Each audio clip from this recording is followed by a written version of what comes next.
Here's Waldeck. Here we go. Taking another corner. Fifth corner of the night for Stanford. Lefty hits it, looking for that back post, and it's headed in! Stanford draws first blood. And I believe that it was Beeson, and it was Beeson. His 20th goal in his career. He's found himself free, and he makes no mistake. He just buries it. Checking into the game for Tigers, 25, James Bright replaces Kamari Smith. So the look of disappointment there in the face of George Marks, the goalie for Clemson. So should give you a really good look at it. Now Beeson right there in the middle. And just headed it in. He wins the battle against Malou. He's first to it. Stanford goal scored in the 34th minute by number 3. And I would say, in all fairness, I think that's come against the run of play for the last 10 minutes.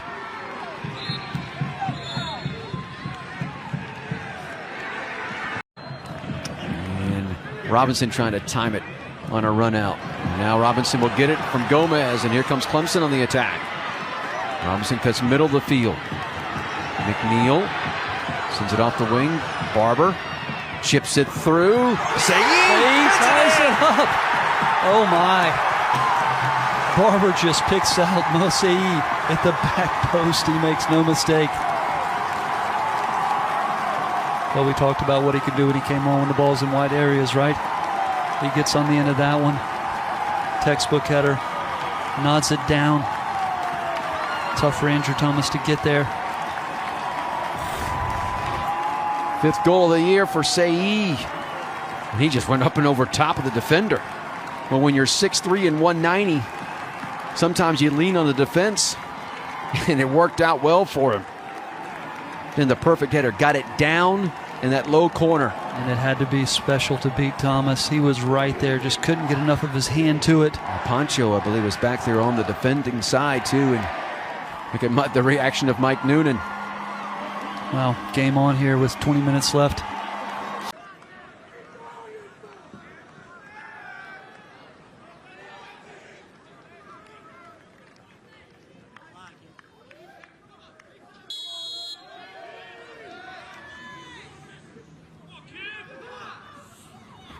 And Fernandez is blocked, and Thomas saves it, and Stanford moves on to the Final Four.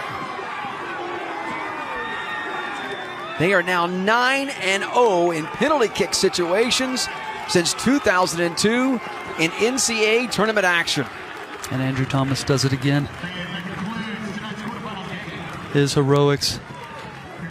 So a heartbreak for Clemson at home, and Stanford stays alive. They advance on to the College Cup.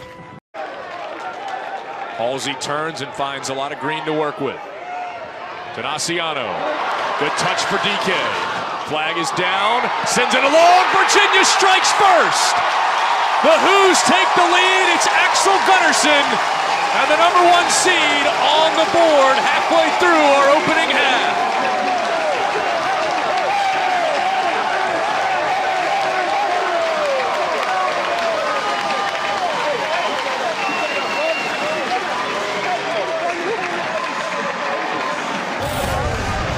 This is a vintage Virginia goal. This is where they're at their best. The movement so good between those front three. Daryl DK picks his head up, picks out a streaking Axel Gunnarsson. Gunnarsson makes no mistake from 8 yards out, tucks that one in the near post, puts the Hoos up 1-0 here early.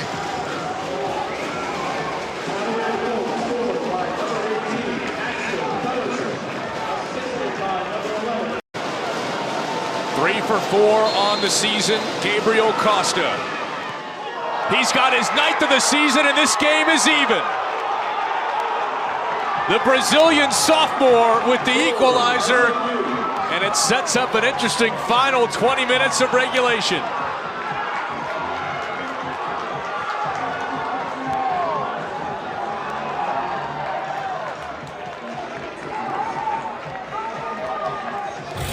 And you get a look back here. Costa electing for the short run up.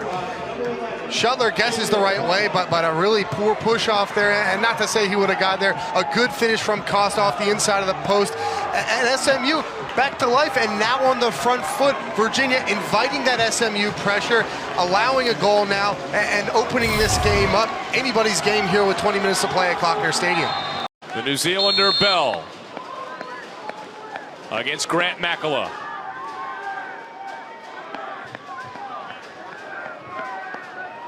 And here comes Bell. Virginia back in front. He remains perfect on the season, and the Hoos retake the lead.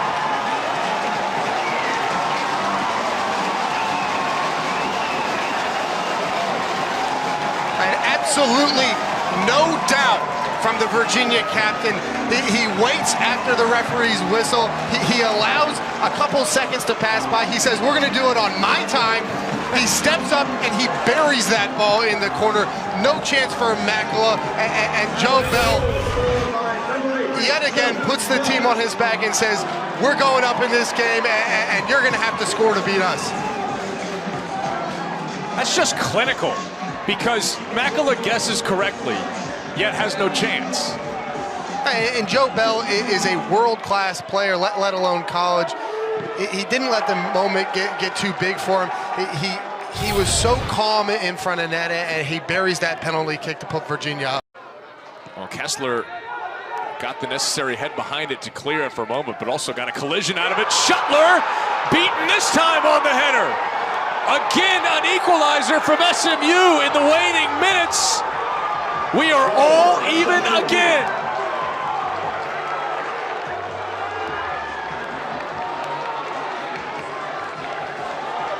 Again, just moments before, the clearance that was not actually fully cleared, and SMU capitalizes. And it comes from who else's foot but Gabriel Costa. An unbelievable ball with the outside of his foot, just to flick one into the box there and find the head of who else but big Henrik Berdelli. Puts that one past Colin Shuttler, ties this game up at 2, and yet again, the back and forth, level at 2 with 6 minutes to play. Bell already one of them tonight.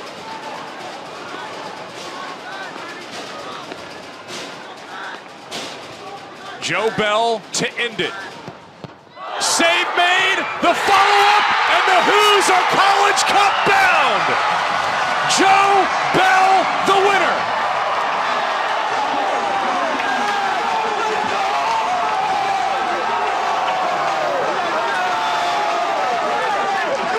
With all due credit to Patrick Michael Hilliard for the initial stop, Joe Bell not to be denied when it's all said and done. And this magical year of UVA sports continues as the Virginia men's soccer team is headed to the College Cup for the 13th time in program history. And you get a look back at it. Hilliard gets a great jump, and Joe Bell, not the best PK, but not a bad one. But this is where he shows his greatness in the composure to reset yourself, not get flustered by the fact that Hilliard makes the save, and to tuck that one home, send his team to Cary, North Carolina, and another trip to the College Cup for Georgetown event. But I'll tell you what, Shannon, we would be amiss not to say that these SMU Mustangs were the real deal.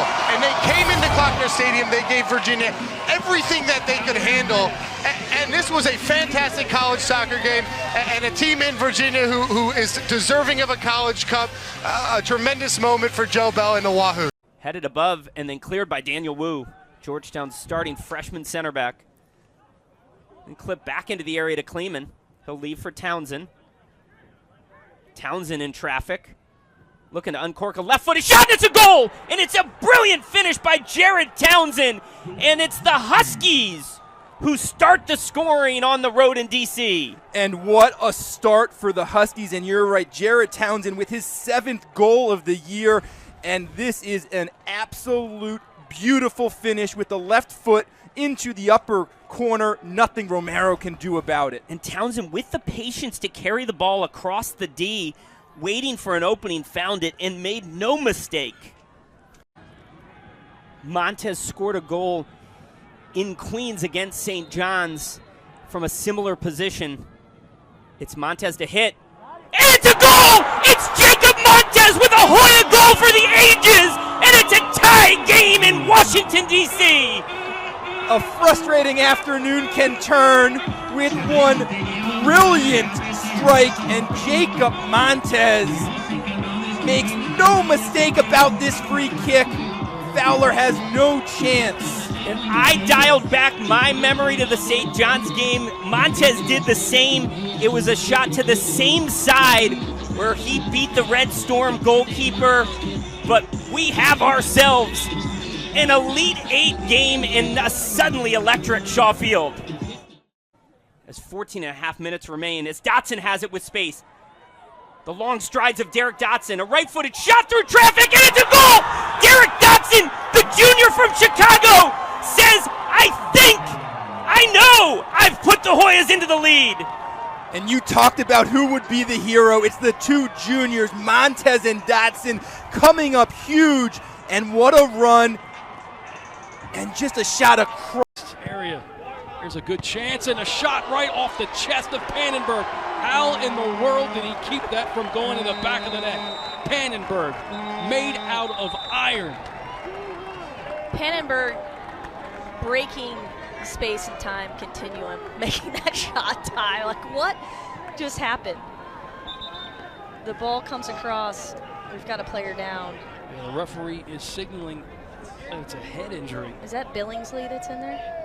Yeah, I believe it is Billingsley that went down. And what a chance for the Gauchos.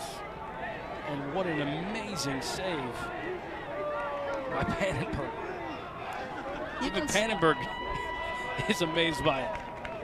Yeah, I mean, it just came in so hot. I think it hit him basically in the chest, but if this tells you anything about UCSB's attack, Noah Billingsley is their right back. Yes. The service, 22 goals they have scored off the service and right off the chest, and Pannenberg quickly gobbles it up.